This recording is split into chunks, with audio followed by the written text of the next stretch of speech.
Exciting fantasy music.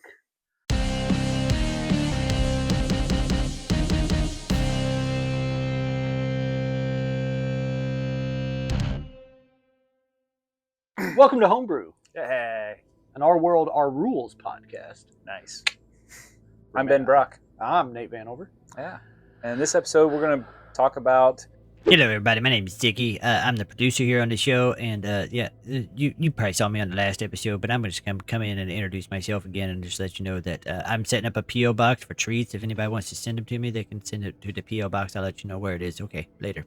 a homebrew item that was based off of an actual D&D item that we kind of changed the stats on to modify our game. Kind of on the fly. Very much on the fly. The last episode, we talked about items that we had created but never really used. And this time, we're talking about kind of items we created on the fly and used in the moment. Yeah. I actually got to use this a lot during one of our campaigns. So this item is the Cloak of Many Fashions. This is how it all started, with the Cloak of Many Fashions. Yeah. I'm going to read the stats off. And so was this a homebrew item, or is this an actual? This was an actual. The Cloak of Many Fashions is an actual D&D. Yeah, it's an actual. I ask D&D. as a guy that owns a company that created a tabletop role playing game. I do stuff and know things too. I know things too. So while wearing the cloak, you have to attune to it. I guess we should have. No, we didn't have to attune to the brews. No, I was going to say, you shouldn't have to attune to that would be weird to attune to it. So this is a wondrous item. It's rare. Have this beer. Yeah. Excuse me, I need to go in the corner and attune to this real quick. What does that look like? But then you drink it, and then you become one with it. I am one with the beer. Instant drunk. Pass out. I got that from a dead dragon. I milked him. You heard it. Yep. You heard it. If you don't know what we're talking about, watch the last episode. Anyway, continue. Anyway, yeah, the Cloak of Many Fashions. So this is a wondrous item. It's rare and requires attunement. And while wearing the cloak, you can use a bonus action to change the style, color, and apparent quality of the cloak. The weight never changes, and it cannot be anything but a cloak.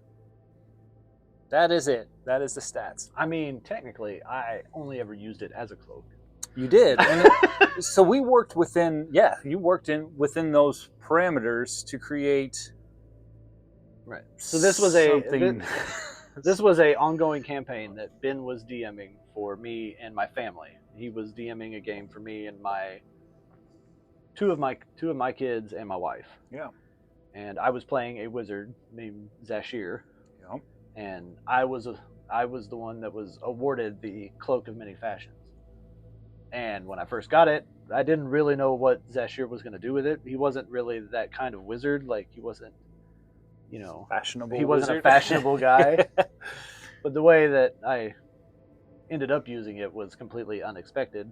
And this is a good conversation to have where,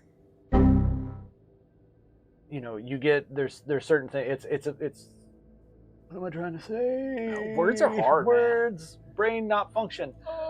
It's one of those times in a D&D campaign where, as a DM, you can either kind of stifle your characters, or you can kind of roll with the punches and see where it leads. And this was definitely a roll with the punches and see where it leads situation. Oh, for sure. Yeah, what started this all off was you had been in a dungeon and you had looted some stuff, and I wanted to give you guys some items and some rewards for that. But I also wanted to make these items. I didn't want to give you guys OP items, right? I wanted you to have some items that were weird, generally, and just to see, one, they're magic items, but two, to see how you guys would use them, or if you just sell them or whatever. Right. And you started using the Cloak of Many Fashions. And I don't know if that's the actual name or if I think it is. I have to look it up. Yeah. Well, I don't know about D&D. Yeah, it's weird, but we tried. We tried really hard. But yeah, so you took off with this Cloak of Many Fashions, and you started using it in a way, like you said, as a DM.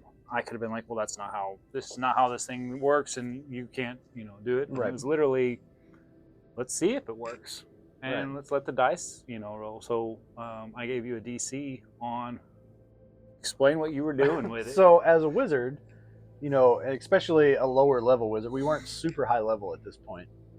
We may have been 3 or 4, and so we got into a fight, and I think it was in the spider woods. Yep. And I had the great idea to shoot off some magic missiles, and then use the cloak. I had already attuned to the cloak at this point and was wearing it, so I used my bonus action to make the cloak appear to have a rocky surface, and not like textured. I just wanted the cloak to look like a rock. Right. And then I used the cloak to hide. Used it. I just ducked down into a ball and hid under it so that it would look like a rock. Yep. And he allowed me to do it. He set a DC. I can't remember. This was years ago at this point. I don't remember whatever it was. I succeeded. Yeah. And so I hid as a rock.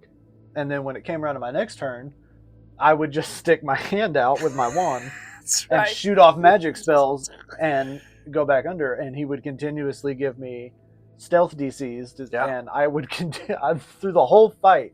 It was like 5 or 6 rounds. I hit every hide DC that he hit, and I never once was found or anything. I just hit as a rock underneath my rock. What was fun with that was because that was the first time you'd actually used the Cloak of Many Fashions, right?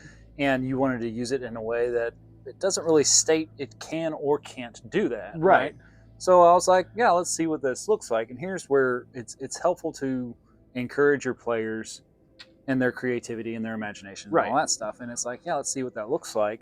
So I give you a baseline DC. It's going to be difficult. You're in the middle of a fight. These creatures have seen you. Right. So they're watching me do this. Yeah. But they're also slightly stupid. I mean, they were spiders. They're spiders. So it's whatever.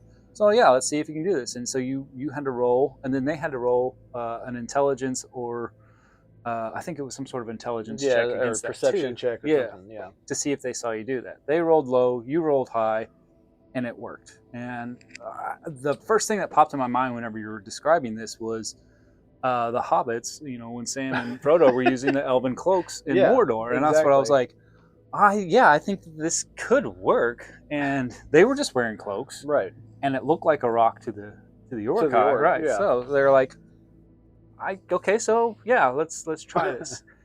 And then after that happened, then it was like we started to modify how it worked. Yeah. And so there was always these DCs that you had to check because you disguised yourself as you had the same pattern as the wallpaper. Oh yes, I forgot about that.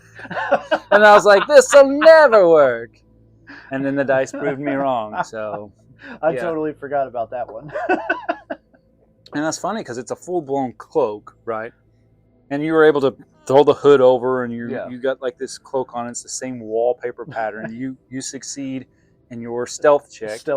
And then the person that you were hiding from failed horribly on their perception check. And it just worked out. So it was just kind of like... It wasn't like you were it's not somehow like I became this like massively stealthy wizard. Yes, yeah, you're like the master of disguise with this cloak. But it was always because you rolled. It was like luck was on your side. Oh yeah, every time I used the cloak like that, it worked out in that fashion.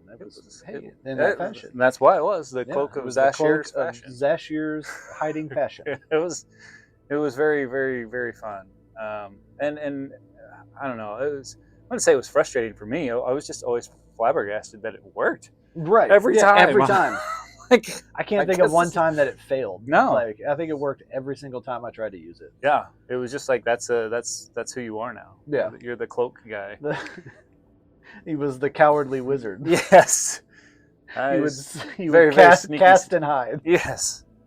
Yeah, it was a fun thing. So I think going along with that as a DM, as a player, like push the limits of your gear, your magical ability stuff, and ask yourselves, what if? What does that look like? And that's kind of what it's a big thing in improv comedy, but I think it works in D&D a lot too, because a lot of D&D is improv improvisational skills. And so it's using that yes and kind of mentality. It's not the, as a DM, there's different ways you can run campaigns, and I'm not saying that one's wrong or one's not. If you want to railroad, if you have a story that you want to do, as long as you do it and make it fun for your players, that's one way to do it. But then having that flexibility, even if you're trying to railroad people, having that flexibility to be like, okay, well, let's see where this leads, and doing that just makes for more memorable experiences. Like, if I hadn't done that and you hadn't allowed that, I don't know that I would remember that random fight with the spiders. But because of it, it made that situation way more memorable, not just for me, but for the whole party, because we were all laughing. Like, every time I would do it, everybody at the table was cracking up and laughing. And no one could argue with it. Like, it's like the dice isn't... I mean, like I'm setting DCs, and everything. Like, I was very transparent about this is what you have to beat, and then you beat it, and then it's like, well, let's see if the spiders can. I mean, you're successfully hiding, right? Let's see if the spiders can perceive this, and they don't, and then it's like, well, you did it. So it goes back to what we always say: the D&D, the best part of actually playing games like this to me is the collaboration at the table. Yes, and it's having that ability to work around each other. And not like you're trying to get an advantage on a situation, but literally letting the dice rolls dictate everything about how the game turns out. Yes, and seeing where that story goes. Yeah, well, it does. It makes it matter. Right. One, and it makes it fun, and then you can't get mad at people, which that's a whole nother situation in itself. But like, having the right people that you're playing with is key. But you're always gonna, especially in creative situations like that. If you have a healthy environment, a healthy creative environment, then you guys can foster that. Everybody at the table fosters that. And I feel like having that yes and mentality. Let's see how that works. Let's let the dice to choose. That's huge, because whenever you let your players engage and create and flex an imagination and creativity. It is every moment. Right. They're engaged. Right. And everything matters. And and they're going to be more involved, and they're going to be more apt to create and dive more down. Dive more down. Way more down. Yeah. So you want to dive all the way down. You dive all the way down. We're the ones to dive deeper into that realm and into that world that you guys are creating together. And situations like that bring people in more to the story, maybe more than even, it helps build and foster that desire to continue playing too. Like, oh yes, I know a lot of campaigns, when you get into the dregs of it, they can be long, because you're having these situations that could, you could have a 3-hour session where you're just trying to figure out logistics of, how you're going to take a trip or whatever. Right. But when you add that kind of, those little twerks, when you twerk in your game, it's amazing. When you add twerks into D&D, it becomes great. Those little tweaks into things like that, it helps break up that monotony of those slower times. Right. I actually have another item that we can discuss that is kind of in the same vein, where it was a original D&D item that I modified for this campaign, actually. So let's get into it. Jump into that one. As we were talking about it, I just kind of remembered all this. This is live on the fly. I don't know what he's about to pull up. Yeah, it's great. It's the underwear of less fashion. It's the opposite, the bane of the cloak of many fashions. Okay, so I didn't create this. I modified this a little bit, but it's the Berserker's Axe.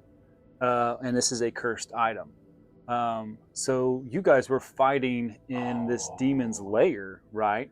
I was actually just about to bring up this exact situation. Awesome. So that's awesome.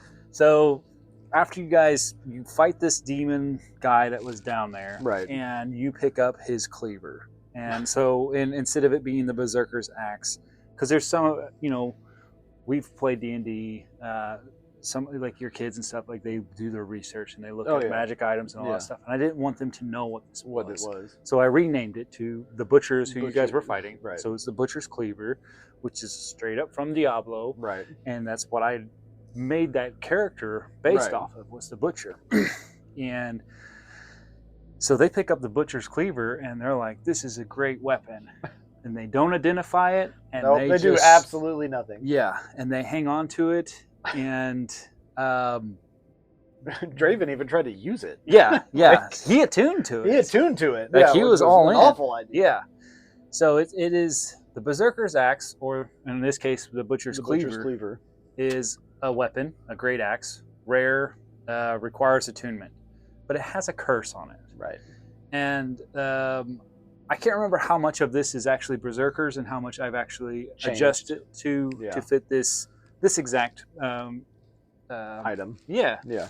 And in their circumstances, right? So Right. that's another thing. Just if you find an item that your players are wanting, or you're wanting to give to your players for whatever reason, and something just doesn't quite match up for that aesthetic, feel free to change it a little bit. You know, make it, modify it, change its name, modify a stat here or there or whatever to make it fit, make it feel natural. Right. Right. So this one, it's a fun axe. You gain a plus one. It was fun for DMs. It was fun for you. Yeah. So you gain a +1 bonus attack and damage rolls made with this magic weapon. And in addition, while you are attuned to this weapon, your hit point maximum increases by 1 for each level you have attained. So it's a good buff, right? Right. And without to the curse. Yeah. So without identifying it and just straight up attuning to it, then you're automatically cursed. Yep. This axe is cursed. Which my son did. Yeah, straight up. Without with plenty of warnings that he shouldn't, too. Yes. Like there was a giant discussion before he just decided, screw it, I'm going to attune. Right. I'm just going to use it. It's cool. It looks cool. It did look cool. So this axe is cursed, and becoming attuned to it extends the curse to you. As long as you remain cursed, you are unwilling to part with the axe, keeping it within reach at all times. You also have disadvantage on attack rolls with this weapon, or with weapons other than this one. So anytime you try to use another weapon it's always disadvantage. And so whenever a hostile creature damages you while the axe is in your possession, you have to succeed a DC 15 Wisdom saving throw, or go berserk. When you're berserk, you just use your action on each round to attack the creature nearest to you, friend or foe. You have to attack the closest person to you. And the best thing about this is, if in the wrong hands, that might be 3 attacks. Smack, smack, smack. I mean, it's brutal. Luckily, he was playing a bard. Yes. Yeah. Yeah. So he was playing a bard.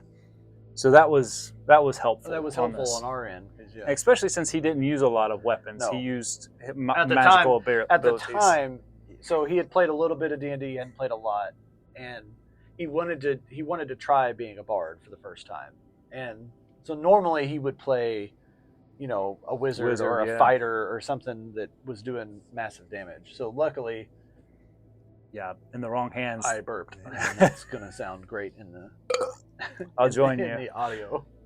But no, luckily, in this instance, he decided to play something that was more of a support character to begin with. Supporting the hell out of everybody. So needless to say, there was a cleave. Oh yeah, so then you could also use cleave as a thing, which if you hit a creature with a melee attack using this weapon, you can make a melee attack roll with this weapon against a second creature within 5 feet, which was nice because it automatically gave you a double attack. Yeah. You just couldn't do it to the same couldn't creature.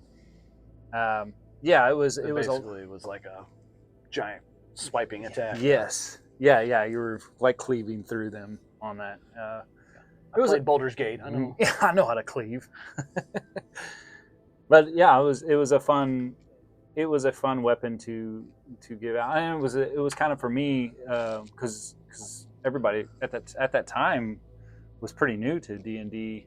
Yeah, except me and you. Yeah. But everybody else was very new to it. Yeah, and it was kind of a teaching moment to say you should identify items before, and it's well worth it to identify. The funniest items. part to me was that he attuned to it, and then he tried to use it in the next fight, and he didn't understand what was going on. And I was like, "Well, you've definitely attuned to a cursed item there, buddy." So, like, but it's like, how do you explain that to him without metagaming? Like, right. Like me, Nate, I knew that it was cursed. Right. Zashir didn't know it was cursed, and I don't like. I want to try to help my son understand what's going on, but at the same time, I want to teach him like how to follow the rules. So it was kind of like I just kind of let him go for a while. Yeah.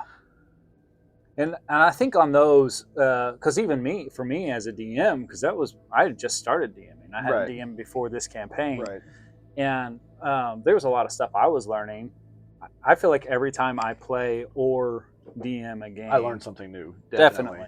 Every time, like it's and there's always something to learn from it, and it's always been awesome. If you come into it with that mindset, that openness. I'm going to learn something. Going to learn today. I'm stupid and I need to learn more. I go into every situation in life just with that mentality. Just so every day, wake up. Like I wonder what I'm going to learn today. I've had the same job for 11 years, and I walk into work that way every day. What don't I know? What do I not know? What will I be taught today? I feel like that's a good, healthy way to approach life. Then you're open. For all kinds of stuff. Open to every experience. Yeah. Well, with that mindset, having that talking is hard. Yeah, definitely. Having that mindset that I don't know everything and that I can learn from all of these experiences. And looking back on that one in particular, it's I should have had him or everybody roll for like an intelligence or arcana, kind of check.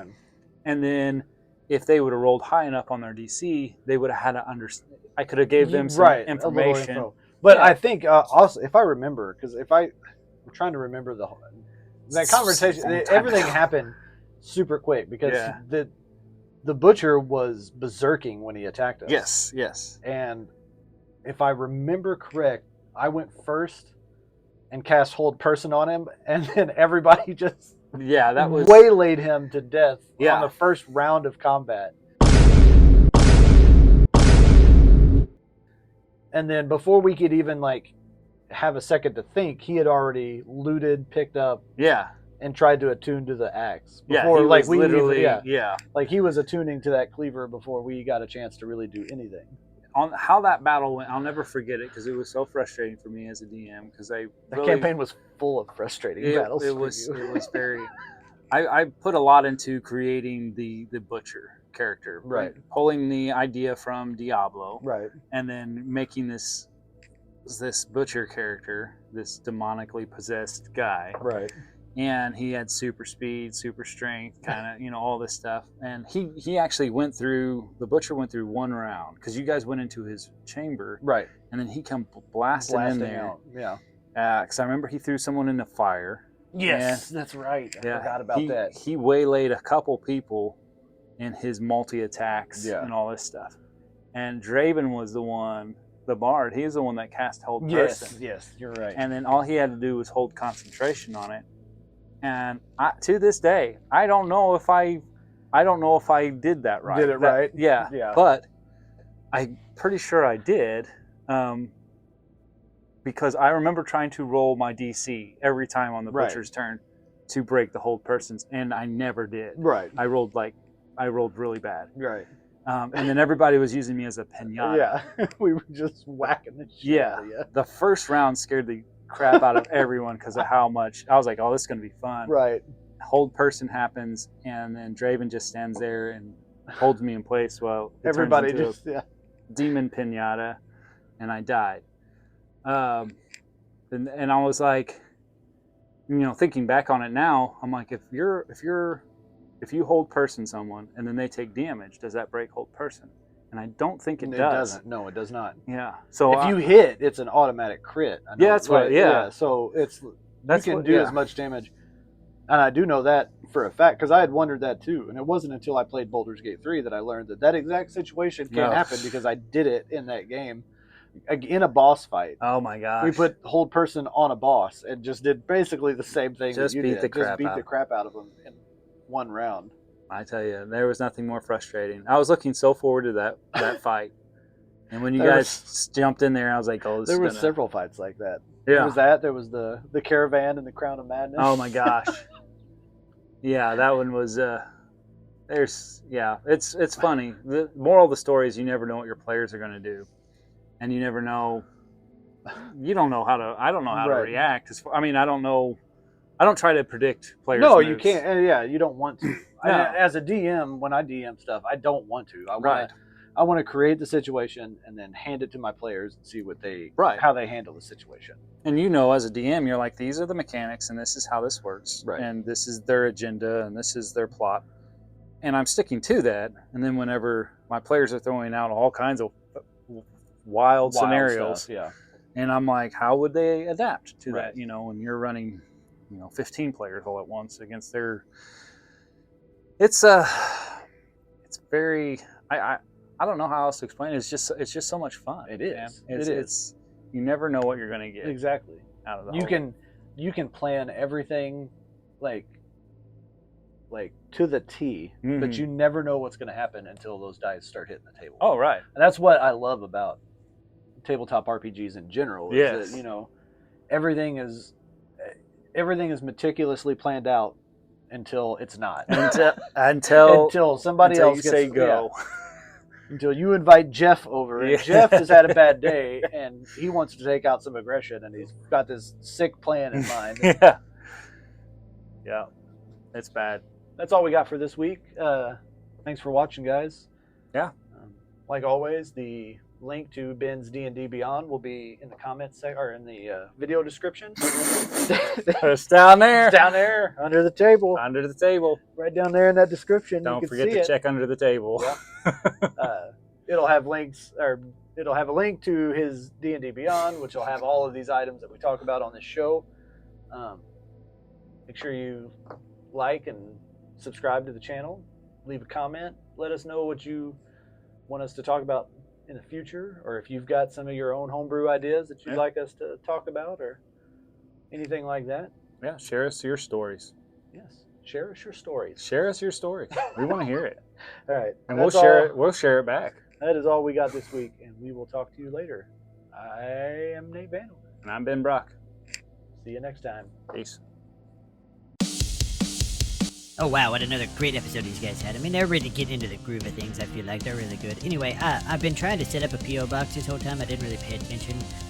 It's really hard. I don't know how to write or type. It's really hard, but I'll have it set up soon. Okay, I'll see you next week. Bye.